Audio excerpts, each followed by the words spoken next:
দেখো বিছানা টিছানা সব গুছিয়ে নিয়েছি, ড্রেসিং টেবিলে সব গোছানো হয়ে গেছে আমার, একদম ঘর নিট অ্যান্ড ক্লিন পরিষ্কার করা হয়ে গেছে। কিন্তু আকাশের অবস্থা দেখো, রাত থেকে কালকে রাতে প্রায় 12:30 সময় থেকে শুরু হয়েছে বৃষ্টি, মেঘের গর্জন, তো একটা সময় কমলো, আবার ভোর থেকে শুরু হয়েছে। দেখো এখন আবার বৃষ্টি পড়ছে, সকালে এক ফসলা হয়ে গেল, এখন আবার শুরু হয়েছে। তোমাদের দাদাভাই এখন বেরোলো, একটু কম হচ্ছিল। অন্ধকার দেখো, এই জন্য আজকে যে দরজার পর্দা সব খোলা আছে, ওইদিকে দরজা জানলা, অন্ধকার তো পুরো অন্ধকার দেখতে পাচ্ছ। এখানে মেয়ে,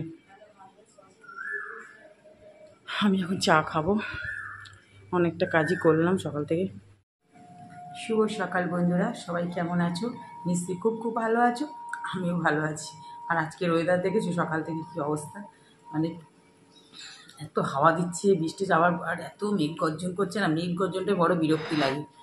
এই যে এখন একটু চা নিয়ে বসছি, মাছ টাছ ধুয়ে সব রেখে দিলাম, রান্না করবো।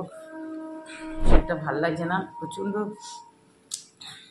মানে জিভের এখানে আবার কি ওই দাঁতের ওখান থেকেই হচ্ছে সব, ওখানটা তো ধারালোর মতো হয়ে গেছে, ওই যে বললাম না 25% দাঁতের হয়ে গেছে, ওই জিভটা করে ঠেকছে, ওখানে ফুটফুটোর মতো কীরকম হয়ে গেছে।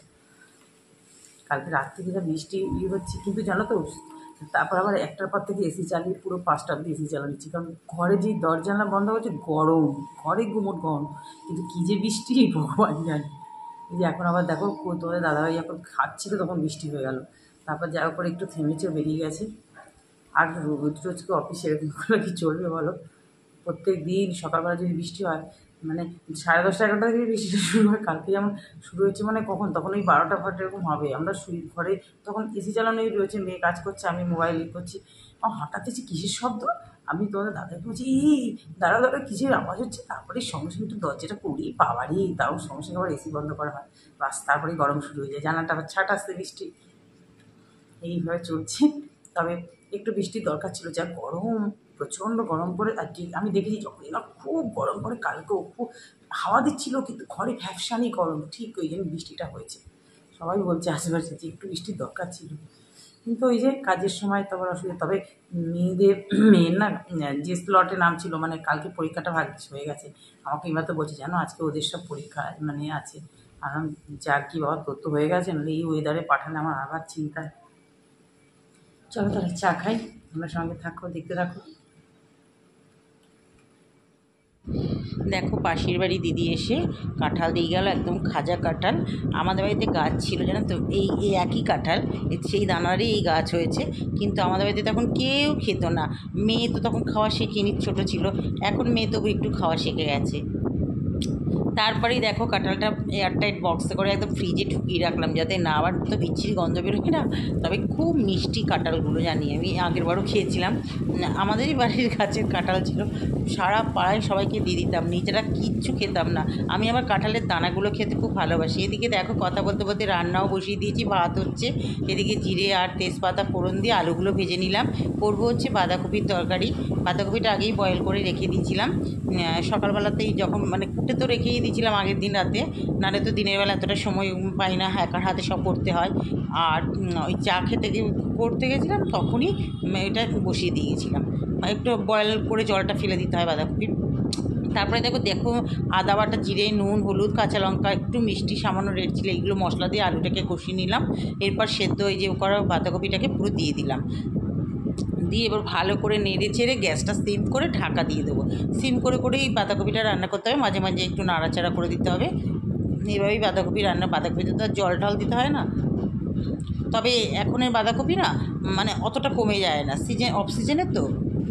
এই দেখো মাঝে মাঝে একটু ঢাকাটা খুলে নাড়াচাড়া করে দিয়েছি। আর মটরশুঁটি দিতে ভুলে গেছিলাম, আবার মাঝখানে ঢাকাটা খুলে মটরশুঁটি দিয়ে দিয়েছি, কারণ যখন আছে মটরশুঁটি, একটু বাঁধাকপি তরকারিতে মটরশুঁটি দিলে বেশ একটু আলাদাই মানে শীত ভাব লাগবে। তারপরে দেখো তরকারিটা রেখে দিয়ে এবার এই যে মাছটা তখন তোমাদের বললাম ধুয়ে ফ্রিজে ঢুকিয়ে গেছিলাম, চিংড়ি মাছটা রেখে দিয়েছি, পাবদা মাছটা করছি।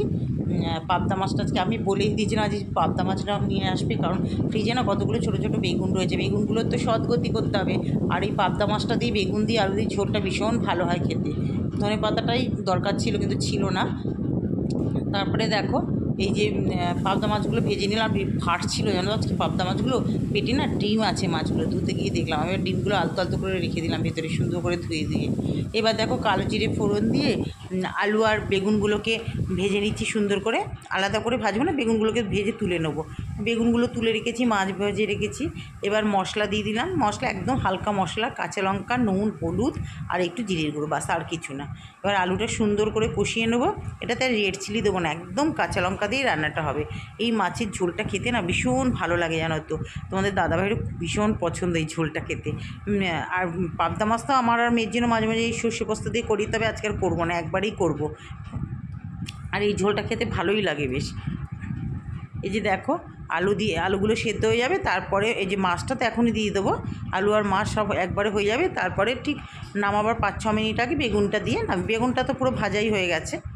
এই দেখো বেগুনটা দিয়ে দিয়েছিলাম, মানে যখন দেখলাম আলুটা সব সেদ্ধ হয়ে গেল তখনই বেগুনটা দিয়ে দিয়েছিলাম। বাস একদম পাবদা মাছগুলো না বেশ সুন্দর ভাজা হয়েছে জানো তো, বেশ লেগে টেগে যায়নি, খুব সুন্দর হয়েছে। ঢাকা দিয়ে করেছি, একটু ফাটছিল ওই পেটে, যেহেতু মাছগুলো ডিম ছিল আর পেটগুলো বেশ ফোলা ফোলা, আর মাছের সাইজগুলো বেশ বড় বড় ছিল। খুব ভালো মাছটা, দেবে মাছ না ফ্রেশ হলে না ভাজতেও সুবিধা হয়। বাস হয়ে গেল আমার মাছের ঝোল রান্না। এবার টক ডালটা ছিল অল্প করে, সেটা আমি ভাবলাম তাহলে এখনই গরম করে নিই, পরে আবার মাইক্রোওভেনে একবারই করে নিলাম। এই দেখো রান্না হয়ে গেল, গ্যাস মোচা টোচা হয়ে গেল, বেসিনও পরিষ্কার হয়ে গেছে। এই যে বাসন সব দিয়েছি, ওই যে পাশের বাড়ি থেকে দিল ওই যে কাঁঠাল, সকালবেলা দিয়ে গেল, দারুণ খেতে কিন্তু, খুব মিষ্টি খাজা একদম। যে দোকানে খাওয়া হয়েছে যে দানা দুটোর মতো, দানাটা বেশি ভালো লাগে এই তরকারির মধ্যে দিলে। এখন বৃষ্টিটা একটু একটু কমেছে, হালকা হালকা রোদ উঠছে। দেখো পুজো দেওয়া হয়ে গেল, একদম ফুল নেই। কালকে তো মানে দোকান থেকে কিনে নিয়ে এসে বাজার থেকে খুব অল্প ফুল দিয়েছে, আর রাখতেও পারিনি, সব কালকে সব পুজোতে লেগে গেছে। আজকে দেখো এই 2-1টা টগর ফুল, 2-1টা নয়নতারা, এই দিয়ে পুজো দিলাম। বেলপাতা এই যে মহাদেবের। দেখো পুজো টুজো দিয়ে নেমে আজকে তো ওয়েদারটা মোটামুটি ভালো আছে, এখন রোদ উঠে গেছে, ছাদে সব জামা কাপড় মেলে দিয়ে শিখেছে। এখন খেতে বসে গেলাম, যে মটরশুঁটি টমেটো দিয়ে বাঁধাকপির তরকারি, আর টক ডালটা কালকে ছিল অল্প, গরম করে নিলাম, আর পাবদা মাছ আলু বেগুন দিয়ে কাল ঝোল। তাহলে এখন খাওয়া দাওয়া করে নিই মা আমি দুজনে। গুড ইভিনিং ফ্রেন্ডস, আজকে অনেক তাড়াতাড়ি তোমাদের সামনে চলে এসেছি। আজকের ওয়েদারটা সত্যি ভালো লাগছে, বেশ সুন্দর ওয়েদার। দুপুরের কিন্তু একটুও ঘুমোতে পারলাম না, সবে শুয়ে একটু নেল পালিশ পরছিলাম। আমি মেয়েও তো পরলো, কালকে যে কালারটা কিনেছি ইয়েলো কালার, আমাকে বলছে পরো পরো খুব ভালো মাস্টার্ড কালার। আমি তুই পর বাবা, ওসব আমি পরবো না, আমি আমারগুলোই পরবো। একটা নেল পালিশ করছিলাম প্রচুর, তারপরে গিয়ে 2:45 নাগাদ একটু বিছনায় গিয়ে মানে সবে বডিটা ফেললাম। বাস তারপর দিদি ফোন করলো, বাস এই ফোনে কথা বলতে বলতে সময় কেটলো। তারপর থেকে না মাথাটা এত যন্ত্রণা করছে কি বলবো, এমনিতে তো মাইগ্রেনের প্রবলেম আছে। ফ্রেশ ট্রেশ হয়ে ছাদে গেল, ছাদে সব জামা কাপড়গুলো ছিল নিয়ে আসলাম, নিয়ে এসে সব ভাজ টাজ করলাম, আর কয়েকটা প্যান্টের একটু কোমর বেঁধে বারান্দায় দিয়ে দিলাম। ফ্রেশ ট্রেশ হয়ে সন্ধে টন্ধে দিলাম, দিয়ে এবার যখন সন্ধে দিচ্ছি না তখন আলো, এখন তো দেখছি 7:10 হয়ে যাচ্ছে, তখনও দেখছি একদম মানে পরিষ্কার যেন আকাশ একদম। কালকে আমি পাশে বাড়ি কাকিমার আমরা বলছিলাম, আর আমি তো যখন সন্ধে দিচ্ছি তখন 6:25 বাজে মনে হয়, 20-25 হবে, একদম পুরো আলো ছাদে। আমি দিয়ে ঠিয়ে তারপরে এখন মেয়ের জন্য একটু নুডলস বসিয়েছি টিফিন, তারপরে দই বসাবো, সেই দুধটা বসিয়ে এসেছি দুদিকে দুটো। আর এই যে আগে চা করে নিচ্ছি একটু নিজের জন্য, একটু কড়া করে। হ্যাঁ অল্পই হয়ে গেছে চাটা, আজকে একটু বেশি চায়ের দরকার ছিল, আজকে একদম অল্প হয়ে গেছে। থাক হয়ে যাবে, চলে যাবে। মাথাটা যন্ত্রণা করছে তো, একটু কড়া করে চা করে নিলাম। তারপরেই মেয়েকে টিফিনটা দিয়ে, আর দুধটা তো গরম হয়ে যাবে, ঢাকা দিয়ে রেখে ছাদে যাবো, একটু ওয়েদারটা ভালো আছে, একটু হাঁটবো।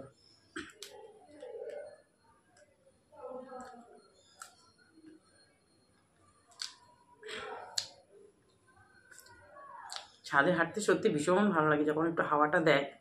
আজকে তো সকাল থেকে বৃষ্টি হলো, তারপরে তো রোদ উঠে গেছিলো, তাও বৃষ্টি হয়েছে তো সকাল থেকে, তবু ওয়েদারটা একটু ভালো আছে। এখন একটু হালকা হালকা গরম লাগছে, পাখাটা বন্ধ করেছি। তাহলে চলো তোমাদের সঙ্গে কাছে আবার পরে আসবো। বন্ধুরা দেখো রাতের খাওয়া দাওয়া সব কমপ্লিট করে চলে আসলাম বেডরুমে। এই যে এখন আজ চুলটা শ্যাম্পু করেছি, বেশ স্মুথ লাগছে, এই জন্য খুব যেদিন দেখেছি শ্যাম্পু করবো সেদিন চুলটা বেশ ভালো লাগে, তার পরের দিন পর্যন্ত 3 দিন হয়ে গেলে আর ভালো লাগে না, যে চুলে জল পড়ে যায় না একটা কীরকম হয়ে যায়। আর আমি তো চুলে স্নান করতে সময় সব চুল ভিজে যায়। এখন চুলটা বাঁধবো বলে তাহলে ভিডিওটা তাহলে একটু শেষ করে নিই। তাহলে বন্ধুরা আজকের ভিডিওটা এত পর্যন্তই। তোমরা সবাই ভালো থেকো, সুস্থ থেকো, তোমাদের সাথে আবার দেখা হবে নেক্সট একটা ভিডিওতে। Tata, good night. হ্যাঁ বন্ধুরা, একটু সাবস্ক্রাইব করে পাশে থেকো তোমরা সবাই।